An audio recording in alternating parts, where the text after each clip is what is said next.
everyone, Assalamu alaikum. Welcome to Sama Podcast. This is Rabish Shahid. آج Iqbal day ہے. آج 9 نومبر ہے. 9 نومبر کو اقبال ڈے کیوں منایا جاتا ہے اور اقبال ڈے کی ہماری زندگی میں کیا اہمیت ہے، اس کے بارے میں آج ہم بات کریں گے. اور ہمارے ساتھ اسی حوالے سے بات کرنے کے لیے اسٹوڈیو میں موجود ہیں شاعر مشرق ڈاکٹر علامہ محمد اقبال کی بہو ناصرہ جاوید اقبال صاحبہ. السلام علیکم ناصرہ صاحبہ، کیسے ہیں؟ وعلیکم السلام، اللہ کی مہربانی. ویلکم ٹو سما پوڈ کاسٹ. ناصرہ صاحبہ، سب سے پہلے تو میں چاہوں گی کہ آپ یہ بتائیں کہ آپ کے لیے اقبال صاحب کی بہو ہونا کتنے بڑے اعزاز کی بات ہے؟ بہت بڑا اعزاز ہے، ظاہر ہے، اس لیے کہ آپ سمجھیے 23 کروڑ خواتین پاکستان میں ہیں. اعداد و شمار میں شمار نہیں کیا جاتا اس لیے کہ لڑکیوں کو کوئی گنتا ہی نہیں، لیکن ہیں کم سے کم اتنے، اور اس میں سے مجھے یہ اعزاز حاصل ہونا میرے لیے تو بہت خوش بختی ہے. تو ناصرہ صاحبہ، آپ نے اقبال کو کتابوں سے کیسے جانا؟ جیسے آپ نے جانا یا اور جن علماء نے جانا انہوں نے بہتر جانا. میں تو ایسے سرین پڑھتی ہوتی تھی تو وہی تھوڑا سا مجھے. جو ہمارے آج کل کے مذہبی اسکالرز ہیں وہ بھی علامہ صاحب کی کتابوں کو پڑھتے ہیں، ان کو جانتے ہیں، ان کو سمجھتے ہیں، تو اس کی کیا وجہ سمجھتی ہیں آپ؟ بڑی اچھی بات ہے اگر پڑھتے ہیں. مجھے تو شک رہتا ہے کہ یہ نہیں پڑھتے. جو میں ٹی وی پہ دیکھتی ہوں ان کو، مجھے تو بالکل یہ نہیں نظر آتا کہ جیسے انہوں نے پڑھے. اگر پڑھی ہیں تو بہت اچھا کیا. تو آپ کے پاس ابھی کوئی میموری ہے جب آپ کا رشتہ ہوا اقبال صاحب کے بیٹے کے ساتھ؟ مطلب کیسا لگا آپ کو اس ٹائم پہ؟ اچھا لگا، لیکن یہ ہے کہ علامہ کی تو وصال ہو چکا تھا اس سے پہلے. تو جب میں آئی وہاں جاوید منزل میں میری رخصتی ہوئی تو میں آئی نا، تو وہاں سوائے میرے اور یا وہ جو ملازمہ تھی جو صفائی کرنے آتی تھی کوئی بھی نہیں تھا. اچھا ناصرہ صاحبہ، علامہ اقبال صاحب کو شاعر مشرق کہا جاتا ہے، تو آج اقبال ڈے کی مناسبت سے میں چاہوں گی کہ آپ ان کا کوئی کلام بھی ہمیں سنائیں. کلام تو ان کا اتنا ہے لامتناہی کہ ان کو شمار میں ہی لانا بڑا مشکل ہے. لیکن مجھے ایک ان کی نظم بہت پسند ہے. جی جی. میرے شوہر جاوید اقبال نے جب وہ گئے ہوئے تھے علامہ اقبال راؤنڈ ٹیبل کانفرنس کے لیے لندن، تو انہیں خط لکھا، اور خط میں کیا لکھا کہ ابا میرے لیے گراموفون لائیے. ان دنوں میں گراموفون بڑی نادر چیز تھی، ہمارے یہاں ہوتا ہی نہیں تھا. جی جی. تو انہوں نے گراموفون کہاں سے لانا تھا، انہوں نے آگے ایک خط کا جواب دیا اور یہ لکھا جاوید کے نام اس کے پہلے خط کے جواب میں. اور میں کیا لکھا ہے، دیار عشق میں اپنا مقام پیدا کر، نیا زمانہ نئے صبح و شام پیدا کر. خدا اگر فطرت دل فطرت نہ شناس دے تجھ کو، سکوت لالا و گل سے کلام پیدا کر. گراموفون کو کیا کرنا. اوکے. میرا طریق امیری نہیں فقیری ہے، خودی نہ بیچ غریبی میں نام پیدا کر. واہ.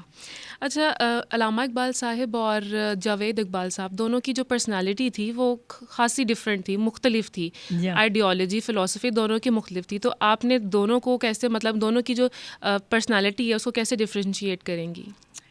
میں تو خیر علامہ اقبال سے اتنا شناسا نہیں تھی، تو جاوید کے ساتھ تو 50 سال عمر کے گزر گئے. تو میں نے دیکھا کہ بہت انکساری تھی، حلیمی تھی ان کی طبیعت میں. ان کو کبھی یہ خیال نہیں آیا کہ میں اتنے بڑے آدمی کا بیٹا ہوں، نہ کبھی اس کا ذکر کیا.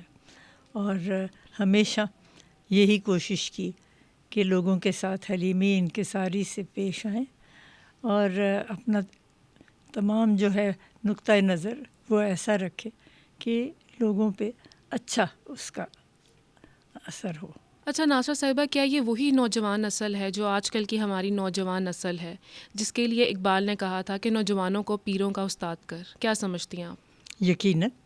دیکھیے ہر زمانے میں جو نوجوان ہیں وہی پیروں سے، پیر مطلب کہ بوڑھوں سے آگے نکلتے ہیں. اور اقبال نے کہا ہے خرد کو غلامی سے آزاد کر، اور جوانوں کو پیروں کا استاد کر.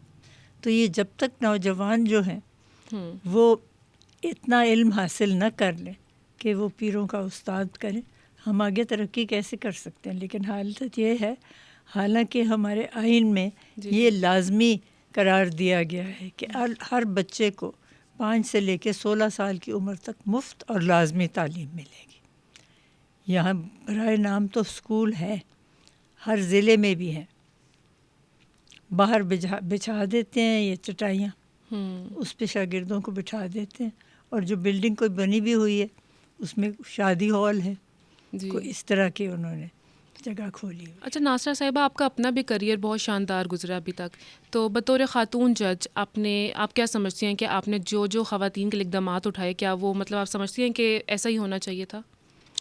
جتنا میرے اپنے فہم میں تھا، علم میں، وہ تو میں ضرور کر دیتی تھی، اور یہ ہے کہ خواتین کی تعداد جیسے میں نے ابھی بتایا یا زیادہ ہے مردوں سے، تو خواتین کے کیسز بے شمار آتے تھے، کبھی میرے آگے لگتے تھے، مگر کیونکہ ججز ہم صرف 2 تھیں، فخر النساء کھوکھر وہ گزر گئی ہیں، اور یا میں تھی، تو اس لیے مردوں کے آگے بھی لگتے تھے۔ یہ شاہد کریم اب بڑے ہمارے اچھے جج نکلے، تو یہ سنتے تھے کیس اور اچھے صحیح فیصلے کرتے تھے۔ انسان اپنی بساط کے تو مطابق ہی کرتا تھا، مگر یہ نہیں پتہ کہ اگلوں کی سمجھ میں آئے، لیکن میں تو فوراً سنتے ساتھ ہی عدالت میں سے وکلاء کو جانے نہیں دیتی تھی، نہ سائلوں کو۔ میں کہا آپ یہی تشریف رکھیے، آپ کے سامنے میں لکھواؤں گی جو فیصلہ ہے، تاکہ اگر مجھ سے کوئی بھول چک ہو جائے یا غلطی ہو جائے تو آپ کی یہیں اس کی اصلاح کر دیں، بالکل،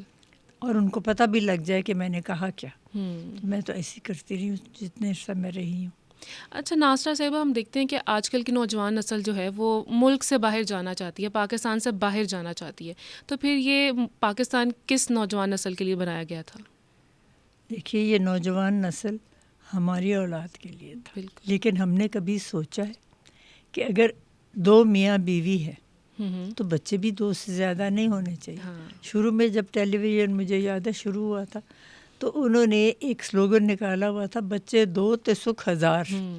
اب تو کوئی بات ہی نہیں کرتا، اس لیے کہ کسی کے 5 بچے ہیں، کسی کے 6 ہیں، بس اس طرح، اور ان کا اعداد و شمار بھی لڑکیوں کی تو کرتے ہی نہیں ہیں، صرف لڑکوں کو گنتے ہیں۔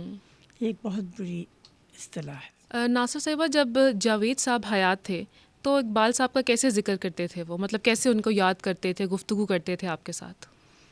بڑے اچھے الفاظ میں گفتگو کرتے تھے، ان کے تو والد تھے نا، جی جی، اس لیے ہمیشہ بڑے اچھے انداز میں ان کے بارے میں بات کرنی، ان کا کلام سنانا۔ اگر کوئی انہیں یاد ہوتا تھا، ویسے زیادہ تر یاد نہیں تھا، بھول جاتا تھا، تو اگر کوئی شعر بولتے تھے اور اس میں غلطی ہو جاتی تھی تو اگلے کہتے تھے جی آپ اصلاح کر دیں، کہتے مجھے نہیں آتا، یہ میری اہلیہ بیٹھی ہیں، ان سے کہیے گا یہ ٹھیک کر دیں گے، بس ان کی عادت یہ تھی۔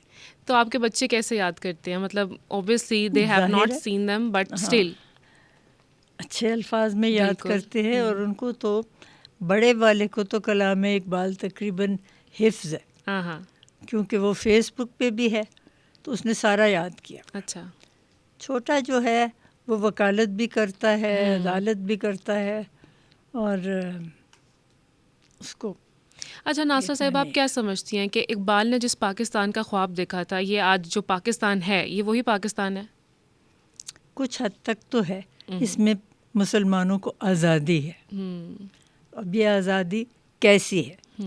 علامہ نے فرمایا تھا، تو اے مولائے یثرب آپ میری چارہ سازی کر، میرا باطن ہے افرنگی، میرا دماغ ہے زناری۔ تو یہ ان کو خود بھی خیال تھا کہ میں افرنگی میرے پہ زیادہ اثر ہے۔ تو بچوں کو بھی میں نے بھیجا باہر پڑھنے کے لیے، تعلیم حاصل کرنے کے لیے، تو ہمارے نبی صلی اللہ علیہ وسلم نے فرمایا ہے کہ آپ کو چین بھی جانا پڑے تو جائیں، تو ضرور جائیے۔ تو چین تو بالکل ہمارے یہاں پڑوس میں ہے، لیکن لوگ کہیں امریکہ جاتے ہیں، کوئی ولایت جاتا ہے، کوئی کہیں جاتا ہے، اور بات یہ ہے کہ جاتے ہیں تو علم حاصل کرتے ہیں تو وہاں ملازمتیں ملنی آسان ہے نسبتاً، پاکستان تو کر لیتے ہیں۔ یہاں تو آبادی کی شرح اتنی زیادہ ہے اور ملازمتیں کم ہیں کہ لوگ فارغ بیٹھے، اس لیے کوئی واپس آنا نہیں چاہتا۔ وہ کہتے ہیں گھر جائیں گے، فارغ بیٹھیں گے، بیوی بچوں کا کیسے خیال کریں؟ یہ بہت بڑی ذمہ داری ہے۔ اچھا ناصرہ صاحبہ، آپ کو کتابیں پڑھنے کا بہت شوق ہے، آپ نے بے شمار کتابیں پڑھی ہوں گی اقبال کی، تو نوجوان نسل کے لیے آپ کیا سجیسٹ کریں گے کہ انہیں اقبال کی کون کون سی کتابیں جو ہیں وہ مسٹ پڑھنی چاہیے؟ دیکھیے، اقبال پہ سینکڑوں کتابیں لوگوں نے تحریر کی ہے. تو میں نے تو ان میں سے چند ایک ہی پڑھی ہیں, میں نے کوئی اتنی زیادہ نہیں پڑھی.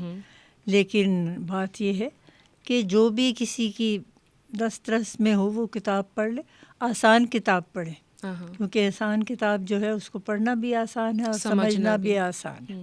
اور میں سمجھتی ہوں نوجوانوں کے لیے تو یہی چارہ جوئی ہے. اچھا, آج کل کی جو نوجوان نسل ہے نا, وہ اردو کچھ سمجھتی نہیں ہے, پڑھنی بھی نہیں آتی, بولنی بھی نہیں آتی کچھ خاص. لیکن جو اقبال صاحب کی کتابیں ہیں وہ زیادہ تر فارسی کا رنگ دیتی ہیں. تو آپ کیا سجیسٹ کریں گے نوجوان نسل کو, وہ کیسے پڑھے اور کیسے سمجھے پھر؟ دیکھیے جو قاعدے ہیں نا اسکول میں, اس میں اقبال کا ذکر ہونا جیسے آسان. میں نے جب آنکھیں کھولی تھی نا, پہلی چیز جو میری والدہ نے مجھے سکھائی تھی, تب تو یہ پتہ نہیں تھا کہ اقبال سے رشتہ قائم ہوگا. لب پہ آتی ہے دعا بن کے تمنا میری, پہلی بات سیکھی. اور اس کے بعد جو سیکھا, میں سوئی جو ایک سب تو دیکھا یہ خواب, بڑا اور جس سے میرا اضطراب. تو یہی بچوں کو اگر گھر میں سکھائے, اور ماں کی جو گود ہے نا, اس سے آگے تو کوئی پرورش کا طریقہ ہے نہیں. اگر ماں یہ سب چیزیں اپنے بچوں کو سمجھائے تو کیا کہنے ہیں. بالکل. اچھا ناصرہ صاحبہ, جب آپ شادی کر کے جاوید منزل آئیں تو آپ کے اوپر لیگیسی کو کنٹینیو کرنے کا کتنا پریشر تھا؟ کوئی خاص نہیں نا, مجھے اس بات کا احساس تھا. گھر میں تھی میں اکیلی, صبح ہوتے میرے شوہر تو چلے جاتے تھے ہائی کورٹ, پریکٹس کرتے تھے نا, تو میں گھر میں رہتی تھی سارا دن. اس کو ٹھیک ٹھاک کرنے میں وقت گزر جاتا تھا. پرانا گھر تھا, اس کی کبھی یہیں سے سفیدی اتر رہی ہے, کبھی وہاں سے اتر رہی ہے.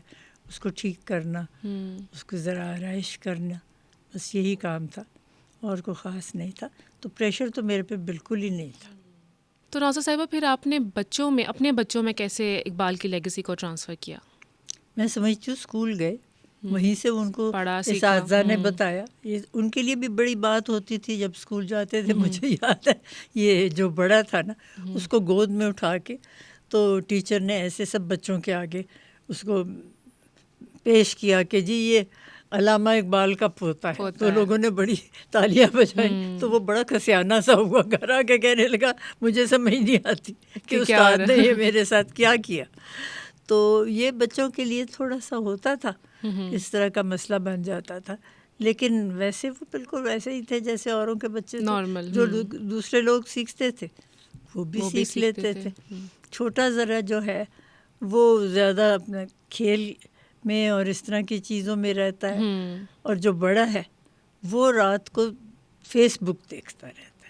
تو فیس بک پہ تو اقبال کے بارے میں ہزاروں باتیں آپ دیکھ سکتے ہیں. تو بس وہ یا تو ان کو پڑھ لیتا ہے یا یہ اس کی طرف توجہ دیتا ہے, لوگوں کے ساتھ باتیں کرتا رہتا ہے. اچھا ناصرہ صاحبہ, جاتے جاتے آخر میں یہی چاہوں گی کہ آپ علامہ اقبال صاحب کا کوئی کلام ہمیں سنائیں, ہمارے ویورز کو بھی.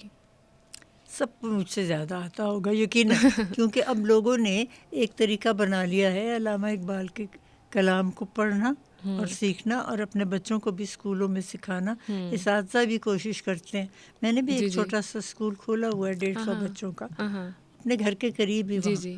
تو وہاں بچے آتے ہیں, تو یہ سب باتیں وہاں پہ سیکھتے ہیں. اور اللہ کا بڑا شکر ہے کہ میں سمجھتی ہوں آج کل کے بچوں کو زیادہ پتہ ہے. ہمارے بچوں کو شاید اتنا نہیں پتہ ہوتا تھا, لیکن تب بھی پتہ تھا. اور وہ یہ ضرور یاد رکھتے تھے کہ ہم علامہ کے پوتے ہیں. اور باقی ساری باتیں, ایک جو چھوٹا والا ہے وہ ضرور دیکھتا تھا بارش ہوئی ہے یا نہیں, تو پھر آ کے کہتا تھا امی بارش ہوئی ہے. تو اس کو یہ بڑا خیال رہتا تھا کہ موسم کے حالات کیسے. علامہ کے وقت میں بھی یقیناً ہوگی. علامہ کا جو آخری کلام ہے نا, وہ تو انہوں نے جس وقت اپنے وصال سے تھوڑی دیر پہلے پڑھا تھا کہ سر آمد روزگار ای فقیرے, دگر دانائے راز آیت کہ نہ آیت.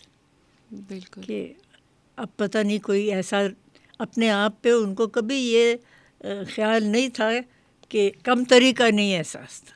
ہمیشہ سمجھتے تھے کہ اللہ تعالیٰ نے ان کو بہت بڑی وسعت دی ہے ہر بات پہ. تو یہ اخیر میں جس وقت وصال سے علی بخش ان کا ملازم ہوتا تھا, علی بخش کی گود میں انہوں نے اپنا دم دے دیا. اور اس وقت یہ پڑھی تھی انہوں نے نظم, اور یہ فارسی میں تھی, سرآمد روزگارے ای فقیرے، دیگر دانائے راز آیت کہ نہ آیت، کہ اس طرح کا پتہ نہیں دوبارہ معاملہ فہم اور جو راز ہے اس کو جاننے والا کبھی آئے یا نہ آئے۔ تو آیا تو نہیں، اقبال نے قائد اعظم محمد علی جناح کو بہت سی باتیں جو تھی وہ کہنے کے لیے یا کنوے کرنے کے لیے خطوط لکھے جی، ان کے خطوط بلکہ چھپے ہوئے ہیں۔ میں امید کرتی ہوں کہ جو سننے والے ہیں انہوں نے بھی ان کو پڑھا ہوگا۔ ان کا نام ہے اقبال's لیٹرز ٹو جناح، اور یہ شاید سنگ میل نے شائع کی ہیں، باہر جس نے بھی شائع کی ہیں۔ بڑی اچھی کتاب ہے اور اس کو پڑھنا جو ہے نا وہ بہت ضروری ہے کہ اقبال کیا چاہتے تھے کہ جو قائدین ہیں پاکستان کے ان کو کیا سبق دیں۔ بہت شکریہ ناصرہ صاحبہ، آپ نے ہمیں اپنا قیمتی وقت دیا اور اقبال ڈے کی اہمیت کو ہم سب کے ساتھ مل کر بڑھایا، بہت شکریہ۔ اسی کے ساتھ ہمیں دیجیے اجازت، آپ سے ملاقات ہوتی ہے نیکسٹ پوڈ کاسٹ میں، تب تک کے لیے اللہ حافظ۔